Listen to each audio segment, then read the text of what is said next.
কেন ওসব সংলাপ তো প্রত্যেকেরই মুখস্থ রাখা দরকার, কারণ প্রত্যেকের ঘরে তো পত্নী আছে। না, পত্নী আছে, কিন্তু আমার পত্নীর সাথে আমার কোনো ঝগড়া হয় না। তিনি আমায় বড় স্নেহ করে। এরকম আসলে কেন? না স্যার, মানে এখানে স্নেহ কথাটাও বড়দের ক্ষেত্রে প্রযোজ্য। হ্যাঁ, আপনি বোধহয় জানেন না, আপনার যে বৌদি আছে না, সে আমার থেকে ঠিক 5 বছরের বড়। হ্যাঁ, ঠিক আছে, ঠিক আছে, না শুরু করো। ভাত দেবার কেউ নেই, কিল মারা গোসাই। যেখানে ভালো ভালো খেতে পাবি সেখানে জানা যাবো, যাবোই তো যাবো, যেখানে চোখ যায় সেখানেই যাবো। চলে গেলেই তো পারিস। কে তোকে বাধা দিয়েছে? তোর বাপের ক্ষমতা থাকলে তোকে নিয়ে যাক এখান থেকে। কেন কেন যাবো? তখন তোর বাবাকে বলেছিলি যে তুই আমাকে ছাড়া কাউকে বিয়ে করবি না। তোর বাপই তো তখন আমার পা ধরে বলেছিল। এই বাপের নামে এসব কথা বলবি না, তোর মুখে মুখে পোকা পড়বে, মুখ খসে পড়বে। ডাক্তারবাবু, এবার তো আর নামেরও থাকা যায় না। তবে রে শালি,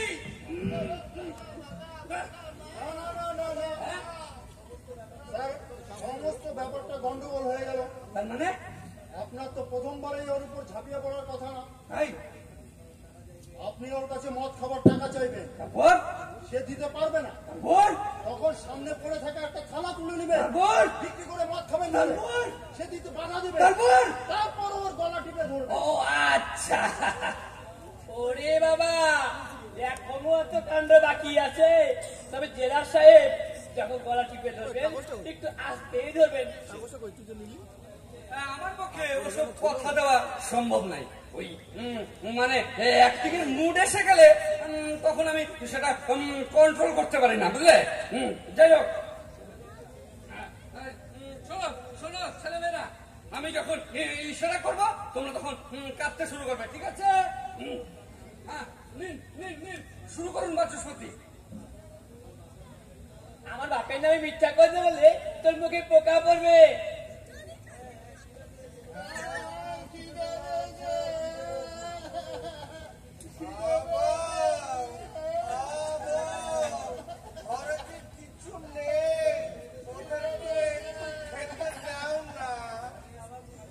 ঘরে আবার থাকবে কি, যেমন বাপ তেমন আর কি।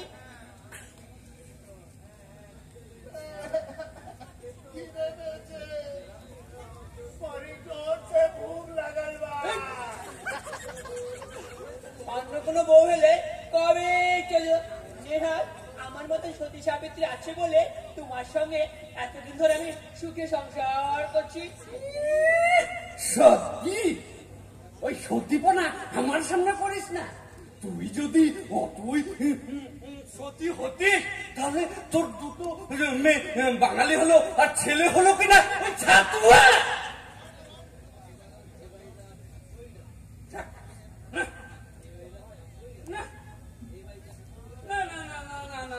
এই বাড়িতে আর থাকবোই না আমি।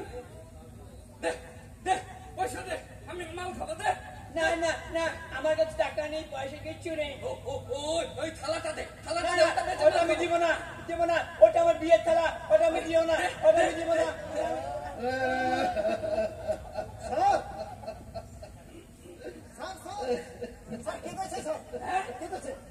দেখি দেখি দেখি দেখি কেঁদেছে, তুই কেঁদেছে কেঁদেছে কেঁদেছে লকুন, কেঁদেছে কেঁদেছে। মনে পড়েছে, হ্যাঁ বুঝলেন, মনে বাচস্পতি মশাই, বাচস্পতি মশাই তো হচ্ছেন না। মানে কেন, কি হলো? বাচস্পতি মশাই, ডাক্তার সাহেব জানতা তো দেখুন, দেখছি কি হয়েছে।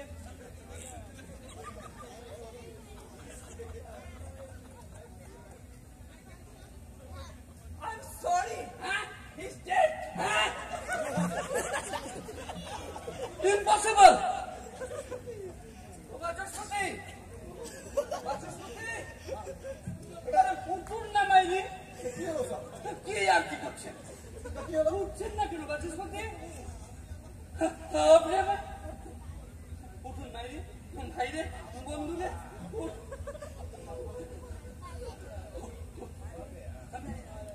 ওর গলাটা তো আস্তে কেটে ধরেছিলাম।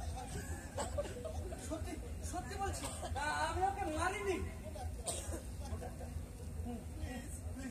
দেখুন না, যদি আপনার এই ওমারকে কিছু করা যায়।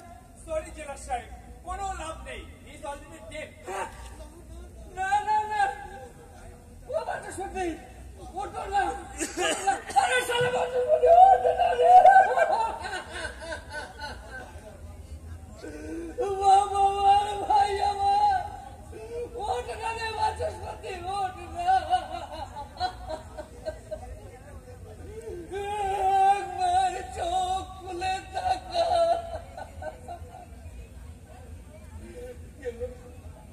আপনারা আপনারা সবাই অমন করে আমার দিকে তাকিয়ে আছেন কেন? বিশ্বাস করুন, আমি আমি আমি ওকে মারতে চাইনি। ওর উপর আমার কোনো রাগ ছিল না। যা একটু রাগ ছিল ওর সংস্কৃত বলা দেখে। ছোটবেলায় আমি সংস্কৃতে ফেল করতাম, তাই সংস্কৃত বলা লোক দেখলে আমার মাথায় আগুন জ্বলে যেত। ঘুমাম থাকো হ্যাঁ আসলে বেশ করে টার্গেট করে কি পাল্লা Well, you can call it a case of murder.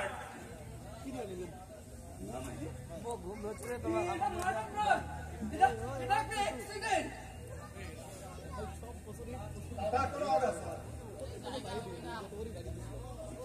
এটা অ্যাক্সিডেন্ট নয়। আমি তো ওর আস্তে করে গলাটা টিপে ধরেছিলাম। বুঝে আমাকে শ্মশানোর জন্য মরে যাবে। কে জানতো বাচস্পতি? বিশ্বাস করুন, এটা একটা accident।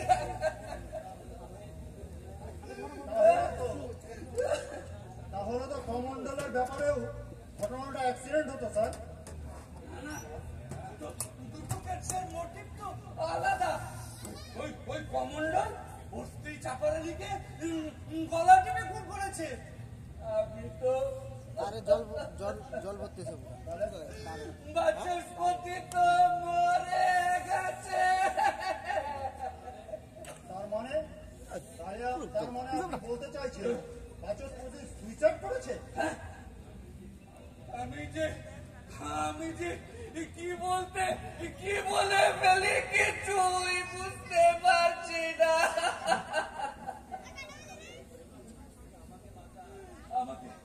আমাকে বাঁচান ডাক্তার সাহেব, আমাকে বাঁচান।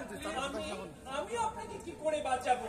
আমি তো গাড়ি ডাক্তার, আর আপনার তো কোনো অসুখ বিসুখ কিছু হয়নি। কি অপারেশন করবো?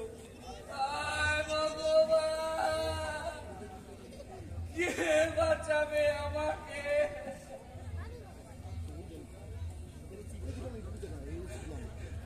কমন্ডল, তুমি আমাকে বাঁচাবে? তুমি না দেখেছিলে? তোমাকে দেখানোর জন্য বাচস্পতির গলাটা আমি চেপে ধরেছিলাম। আমিও কি ইচ্ছে করে পারিনি কমন্ডল। ওকে সাক্ষী মেনে কি হবে স্যার? হ্যাঁ? একটু বাদেই তো ওর সব কথা মনে পড়ে যাবে। তারপরেই ওকে ফাঁসি কাটে ঝোলাতে হবে। হ্যাঁ, তাই তো হে ভগবান, ওর যেন কিছু মনে না পড়ে। কমন্ডল, তুমি কমন্ডল নাও। তুমি চাপারানিকে খুন করোনি। ঠিক করে হবে স্যার। এই একটু আগেই তো আপনি অস্থির হয়ে উঠেছিলেন কমন্ডলের যেন কোনো মনে না পড়ে। আরে হারামজাদা, তখন তো চাকরি বাঁচানোর জন্য। আরে বন্ধু আমার, প্রাণ বাঁচানোর জন্য কমন্ডল। সরি স্যার,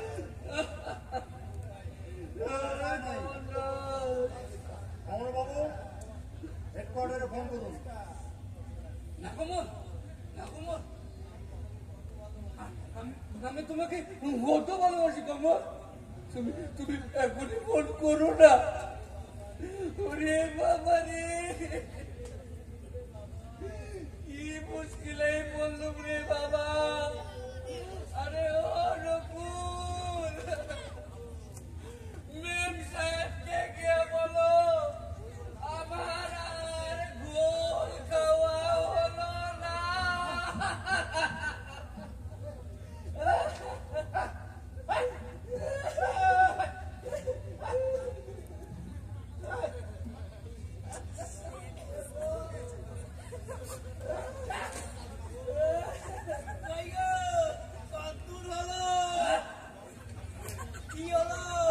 এ কি বাচস্পতি মশাই, আপনি মারা যাননি?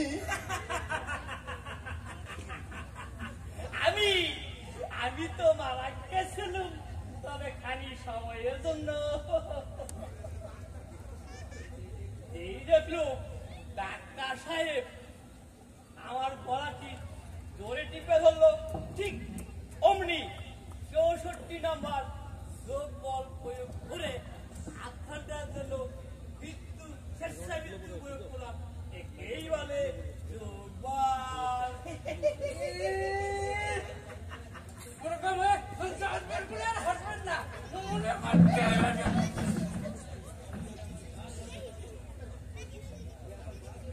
আগে আমার গা জ্বলে যাচ্ছে, মনে হচ্ছে দাঁতগুলো পটপট করে পটপট করে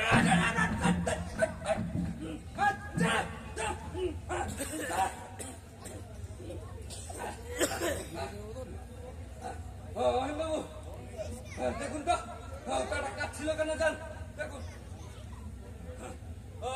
ওর কি কিছু মনে পড়ছে নাকি দেখো। হ্যাঁ স্যার, মনে হয় কিছু ওর মনে পড়েছে, সবকিছু মনে পড়েছে স্যার। চলুন চলুন দেখি গিয়ে সবাই। ও খনন্দন, তোমার সবকিছু মনে পড়েছে? হ্যাঁ গো বাবুরা, মনে পড়ছে মনে পড়েছে মনে পড়েছে। আমার সব মনে পড়ে গেছে। কি মনে আমার পড়ছে? আমার একটা সোনার সংসার ছিল, সংসারে সুখ ছিল, শান্তি ছিল। তারপর রোজ সন্ধ্যাবেলায় যখন আমার বউ চাপা তুলসী তলায় প্রতিদিন জ্বালাতো, যখন যখন আমার বুড়ো ভাই আমার দাওয়ায় বসে আমার ওই ছোট ছেলে মেয়েগুলোকে নিয়ে গল্প শোনাতো, যখন যখন আমি কারখানার কাজ থেকে ঘরে ফিরতাম, তারপর আমার আমার ছোট ছেলেটা বাবু, ছোট ছেলেটা আমার খুব মেয়াটা ছিল।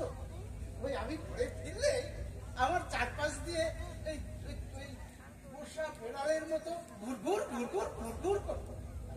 আর মাঝে মাঝে আমার দিকে খ্যাক খ্যাক করে হাঁটতো। আর ওই হাসি দেখে আমার আমার বুকের ভিতরটা সুখে উথাল পাথাল করে উঠতো বাবুরা, উথাল পাথাল করে উঠতো। তারপর তারপর তারপর একদিন কারখানায় গিয়ে দেখি কারখানার গেটে ইয়া বড়রা তালা ঝুলছে। তারপর রাতারাতি ওই কারখানার মালিকরা কারখানার গেটে তালা দিয়ে পালায়ে গেছে। তারপর দিনের পর দিন বসে থেকেছি কারখানার গেটের সামনে, ভেবেছি আজ না হয় কাল একদিন না একদিন কারখানা তো খুলবে। তারপর আমাদের আমাদের এতগুলো গরিব মানুষের পেটের ভাত না দিয়ে কারখানার মালিকরা পালায় যাবে না, তারাও তো মানুষ। কিন্তু আস্তে আস্তে কারখানার গেটের তালায় মরতে ধরে গেল বাবুরা। তারপর তারপর কারখানার ভিতরে ওই সাজানো বাগানটা শুকিয়ে জঙ্গল হয়ে গেল বাবুরা। আমাদের আমাদের পেটে টান পড়তে লাগলো বাবুরা। ঘরে জমানো টাকা যে কোটা ছিল সব এক এক করে শেষ হয়ে গেল। ঘরের ঘটি বাটি সব এক এক করে বেচতে শুরু করলাম। কারখানা ঘুরে বেড়াতে লাগলাম একটা কাজের আশায়, কিন্তু কিন্তু কই একটা কাজ দিলে না বাবুরা, একটা কাজ দিলে না। ভাবলাম ভাবলাম চাষের ছেলে আমি, জমি চাষ করে খাবো, নিজের জমি জিনিস কিছু ছিল না তো কি হয়েছে, অন্যের জমিতে লাঙল দিয়ে খাবো। 100 টাকা জমি ওকে দিলে না বাবুরা, 100 টাকা জমি ওকে দিলে না। আর এদিকে আমার ছেলে মেয়েগুলার না খেতে পেয়ে দিন দিন নিস্তেজ হয়ে যেতে লাগলো। আমার পুরো পাপ আরো দুর্বল, আরো নিস্তেজ হয়ে যেতে লাগলো।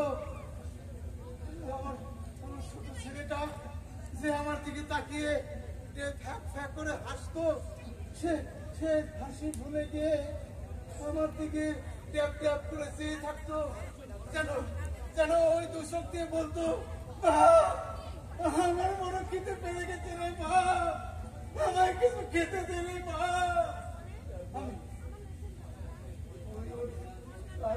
দেখে আমার বুকের ভেতরটা টন টন করে উঠতো। আমি চোরের মতো ওর চোখের সামনে দিয়ে পালাই যেতাম। তারপর একদিন অনেক রেইতে চোরের মতো আমি বাড়ি করতেছিলাম, ছেলে মেয়েগুলো ঘুমিয়ে পড়েছে, জ্বালা কতক্ষণ সহ্য করবে। কিন্তু গিয়ে দেখি আমার চাপা ছেলে মেয়েগুলোকে ভাত খাওয়াচ্ছে। আমি দৌড়ে গেলাম চাপার কাছে, বললাম চাপা চালপালি কোথায়?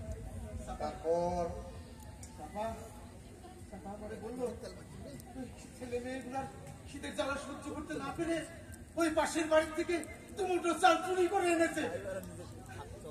আমার মাথায় কেমন যেন করে উঠলো, না না, চুরি করা চালের ভাত আমার ছেলে মেয়েদের আমি খেতে দেবো না। চাপা ছুটে এসে আমার পায়ে ধরলো, ওদের বড় খিদে লেগেছে, খায়নি, খেতে দাও, খেতে দাও। আমার তখন ধান পেয়েছে বাবুরা, আমি ধাক্কা দিয়ে তারপরে সরিয়ে দিতে গেলাম, আমার হাতটা খেয়ে লাগলো চাপার গলার মধ্যে। চাপাও তো অনেকদিন খাইনি, শরীর, আমার ধাক্কা আমার চাপা পড়ে গেল, আমার চাপা আর উঠলো না, আমার চাপা মরে গেল বাবুরা, আমার চাপা মরে গেল বাবুরা, আমার চাপা মরে গেল।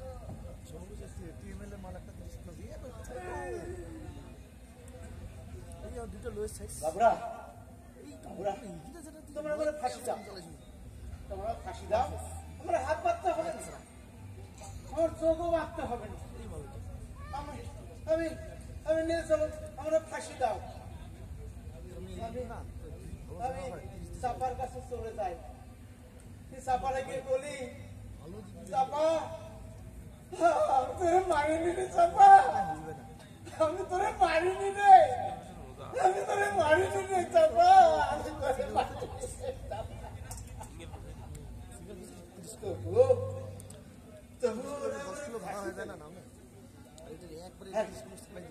আর যারা তোরা সত্যি মেরেছে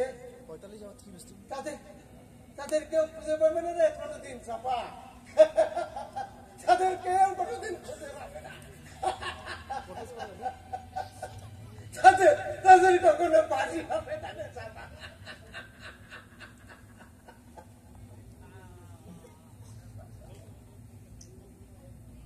এই সঙ্গেই একটি অবাস্তব গল্প ঘোকসাডাঙ্গা সাংস্কৃতিক সংঘের সদস্যদের দ্বারা পরিবেশিত নাটক শেষ হয়ে গেল। আপনাদের ভালো লাগলে আমরা কৃতজ্ঞ থাকব। ঘোকসাডাঙ্গা সাংস্কৃতিক সম্প্রীতি সংঘের পরিচালনায় পঞ্চম বর্ষ ঘোকসাডাঙ্গা বই ও সংস্কৃতি মেলার দ্বিতীয় দিনের বিশেষ আকর্ষণ পদ্মশ্রী গীতা রায় বর্মন এবং রাম কুমার বর্মন দুজনেই আপনাদের জন্য অপেক্ষা করছেন। আমরা জানি এত শীতের মধ্যে ভীষণ কষ্ট পাচ্ছেন, আমরা ভীষণ দুঃখিত যে আমাদের